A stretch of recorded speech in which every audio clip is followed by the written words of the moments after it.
Hello, huge movie fanatic Nate, stopping on by, coming at you to finish up my reviews of holiday-themed movie reviews for 2018, and actually finish up my year of 2018 reviews altogether. This is the final review for the year of 2018, and here on Huge Movie Fanatics channel, coming at you to review the film from 1987, Bloody New Year.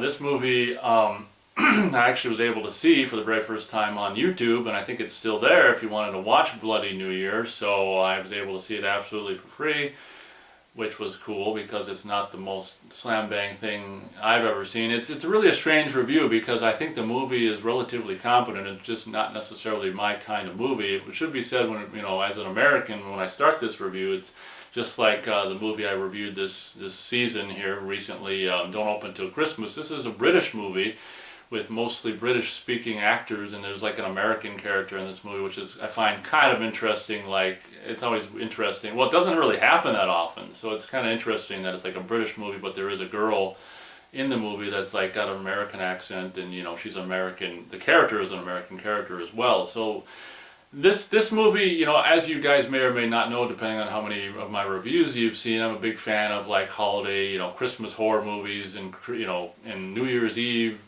horror movies and stuff, and being a huge fan of the movie New Year's Evil, of course. And I don't know, it seems to me like there might be another horror movie, New Year's horror movie as well. Maybe this one's it. I can't remember. But I'm always on the lookout for, more, Christmas themed or New Year's themed horror movies and stuff. And this one, of course, is one. I mean, I don't know if you'd really even, I guess you kind of call it a horror movie. I don't know what the hell you call it. But the movie opens with like this, this is from 1987. So I think the people who did the music in this movie obviously be way too expensive to use real like 50s music and stuff. So the people who did the music for this movie, which is kind of cool, light rock or whatever the hell you want to call it, 50s era kind of, rock music. The opening credits is just this light kind of 50s era rock music with this, just like opening credits, and then this black and white footage of like this New Year's party from 1959, and which is, all presumably shot for this movie. It's not like it's real footage or whatever from 59, but so it's just this footage from a New Year's party, and going from 59 to 1960, and by the end of the end credits we end up kind of going to color and seeing that that at the end of the party these kids are going to do this conga line out the door, and this one last chick decides to just stay behind and linger for some unknown reason, goes over to a mirror. And I want to say they pull off this gag so amazingly well that they pull off with this mirror thing, because you have the actress go up to a real mirror and do her hair, and then at one point she actually just kind of for no reason touches it just to let the viewer know it's a real mirror, only to back up, and then just a few moments later she'll go back to the mirror and start to do whatever, and she'll bring her hand up to it, and she can see her reflection, what's presumably her reflection, bringing its hand up, but then that hand grabs her hand and pulls her into the mirror.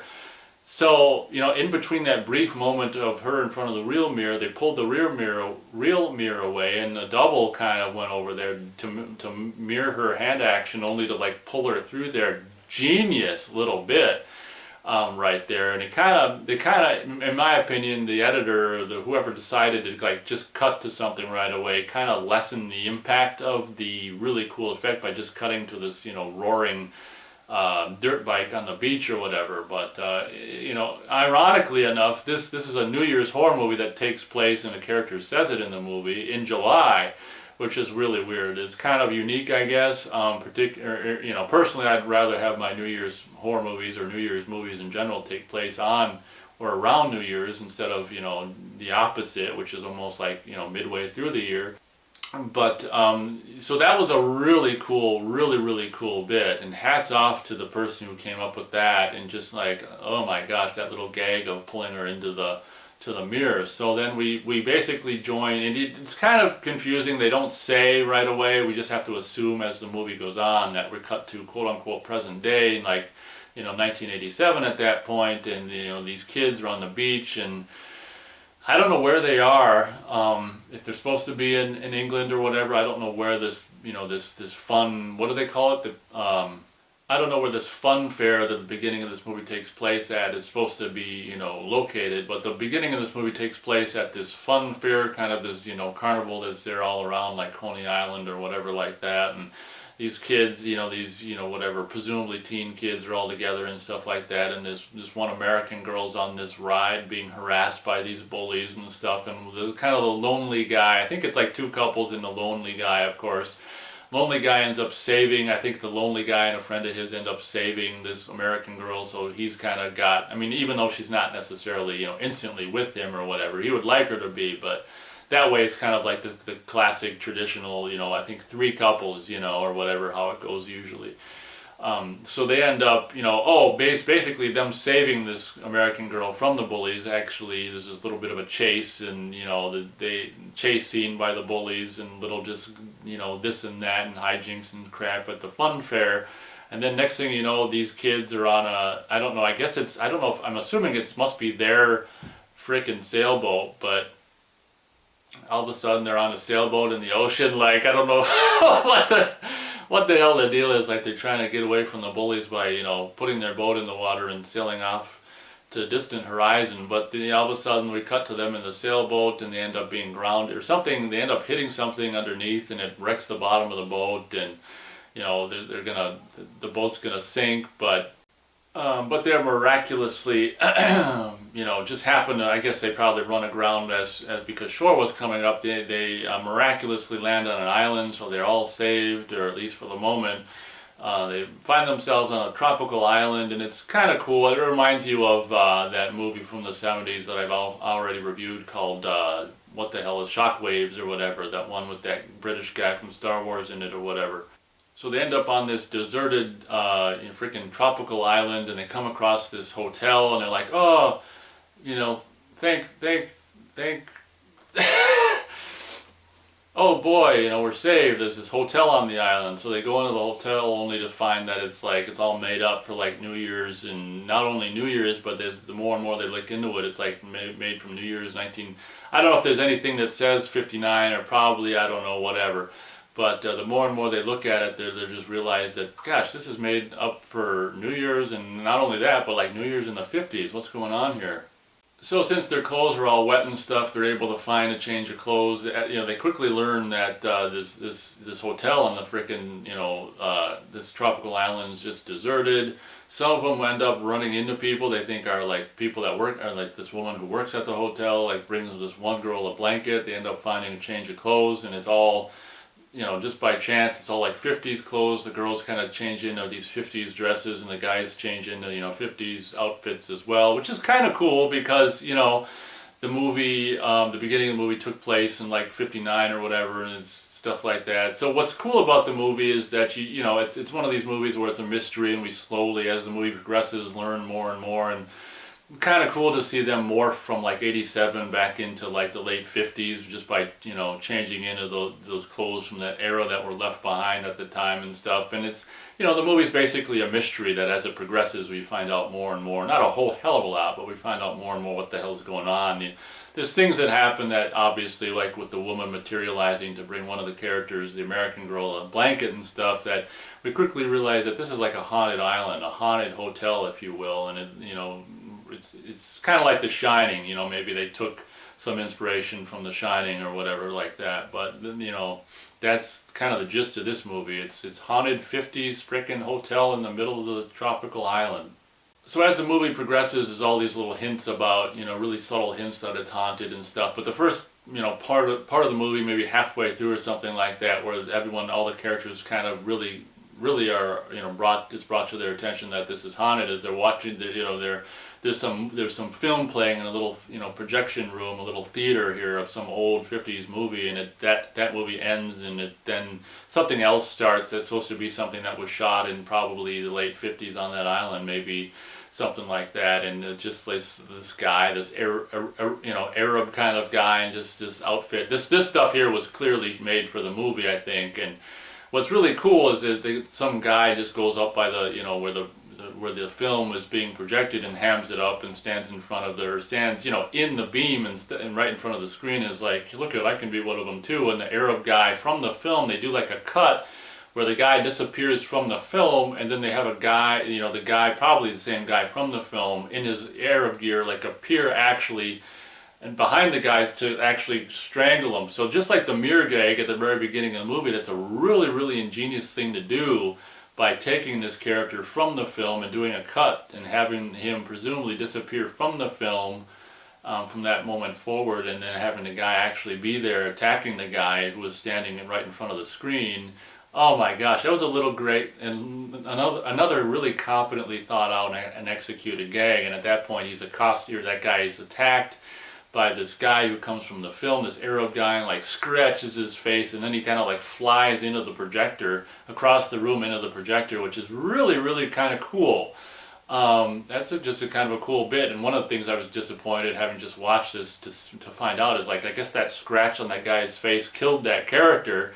I think he was the guy who saved the American girl or whatever. I think he's the first one of the kids to die, and it's just like, what? That killed him? What the? Okay, if you say so, but don't be scratched by a ghost from a movie, because that scratch will be fatal, I guess. Then there's a scene later on where one of these other girls, you know, that one of the main player girls actually end up finding like a house or something like that. It's kind of confusing. It looks like it's just another part of the hotel or whatever, but I think it's a different building or something. And they're looking for help, you know, constantly, and they end up, this girl, you know, opens the door and goes through it, only to fall like into a fishing net or whatever, where it's like this possessed fishing net where it's like got hooks in it, which is really kind of creepy. So the more this girl's like panicking and just, you know, struggling in this net, so the more she's moving around and panicking and stuff, you know, well, in conjunction with it being possessed, it's like, you know, the hooks in the net are like kind of cutting her and stuff, and it's really a scene that's kind of unnerving, because, you know, you think of, you know, having someone be trapped in a net isn't very scary, but when you add hooks to the equation, that's really kind of creepy. So there's a lot of things about this movie that I haven't, you know, even being like an avid, huge movie fanatic and a movie, or, you know, fan of movies in general, a lot of things, tricks and gags and ideas and stuff that they, you know, come up with that I never really seen before, which you got to give the movie props for that, doing those kind of things that are really, you know, having seen so many movies, there's a lot of things in this movie that I've never really seen, and really kind of cool ideas. Then I think shortly after that, there's this like tablecloth monster that just comes up from a table, like there's a table with a tablecloth on it, and it kind of like just comes out of it, and it's just like, it looks like a swamp monster, but it's like call it a tablecloth monster. It's just like attacking the guy, and then it like goes back and just, you know, goes back to the table and just goes back into it. It's just like, I can't remember if anyone got mortally wounded from the tablecloth monster. I don't think so, but you know, this movie is just basically a movie about, you know, I would imagine I don't even know what it's rated. I wouldn't think it'd be rated R. I don't know. It'd be interesting to know. I mean, a lot of this stuff they could probably get away with PG-13, but there is some instances where one character ends up like losing an arm, or there are some instances where it might be rated R. So it'd be, I don't know what the hell this is rated, but, you know, it's really light on gore, you know. And then another kind of haunting scene in this movie, this American girl who's now wearing like a 50s dress, which is kind of cool. The two girls that end up living in their 50s dresses are kind of cute. In particular, the British one, who I think is in like a red or pink dress or whatever. She's kind of a cute, you know, British girl, and American girl's nothing to, you know, thumb your nose at either. But this American girl ends up in this room by herself, and it's like this snowstorm all of a sudden just like blowing her around.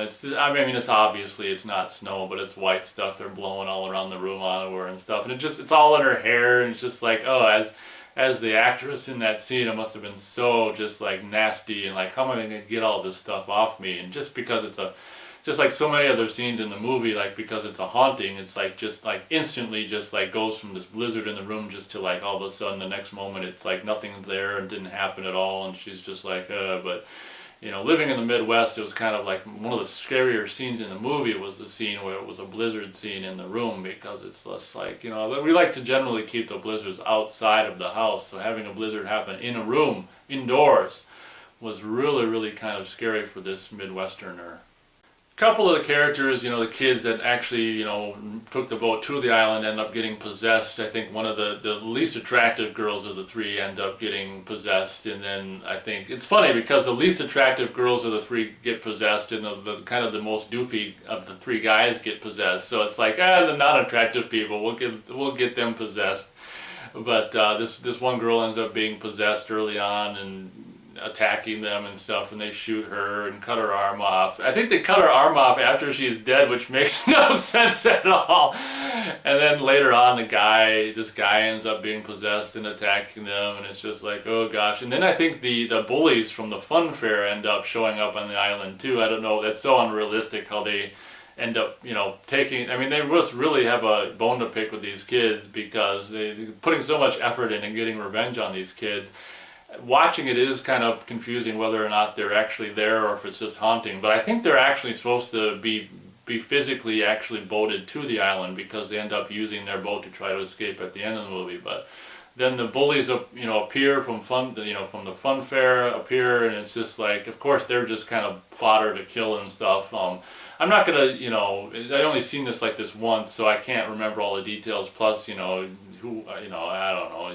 Just take too much time to say all the details. One thing I will say is the movie, the first half of the movie is kind of boring, even though I am saying a lot of cool gags happen. I mean, it's only after these long, boring stretches of just them looking around or these character bits or whatever. But I will say, like, the last maybe, I don't know, 30, 20, or 25 minutes of this movie are relatively interesting in the gags and the stuff they keep coming up with to keep the viewer entertained. The last 20 minutes, maybe 20, 15, 25 minutes or something of this movie are relatively entertaining off and on, and the stuff they end up coming up with, the haunting kind of stuff, the ghost stuff, the gags they pull off with the three, I don't know if it's the three bullies or just the two of the three bullies that follow them or that appear on the island from the fun fair. One of the guys looks like Robert Hiltzik, looks like now with the gray hair and stuff. That's kind of funny, but what's kind of cool about this movie is it looks like, the guy and the girl are going to live, and then towards the end of the movie, and the guy ends up dying, and even the girl who you think is safely going to escape the island in the boat gets sucked down through the bottom of the boat in a cool kind of a bit. Oh, before I end the review, what I will say is they do a little bit expository, and what's really cool about this movie is they do expository bits like in two or three separate instances where you'll get a little bit of the reason why what's going on is going on in like a TV broadcast, and maybe it's just two or three expository scenes. So you get a TV broadcast. So basically the reason everything went to hell on this island in 1959 is, I guess, New Year's, they briefly cover it. I guess at the same time, maybe New Year's Eve of 1959, the military,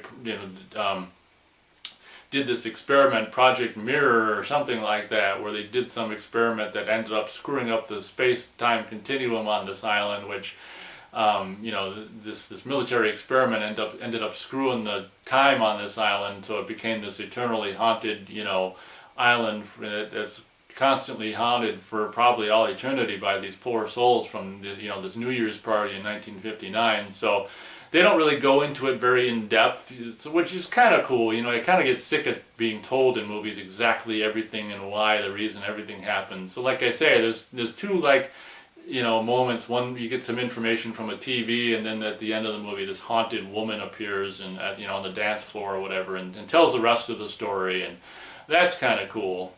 So as far as this review goes, it's kind of a rare occasion where I think the movie is relatively competent, both story-wise and pulling off. Like, I think it's conceived and executed in an extremely competent way. The only problem is it's not really my kind of fare. Like, I'm not really so much of a ghost story or a hauntings kind of a movie. I'm more of a fan of slashers and physical killers and stuff. But if for any fans of movies of like haunted, if someone is more interested in haunting movies or paranormal or just haunted hotel ideas and stuff, that's why I feel like it's really kind of just taking off The Shining, because it's just it's a haunted hotel or whatever. But whatever, if you like haunted movies and with haunted gags and all kind of ghost stuff and this and that, and certain things coming to life, and not really knowing what's real and what's a haunting event and stuff like that, you might really like Bloody New Year.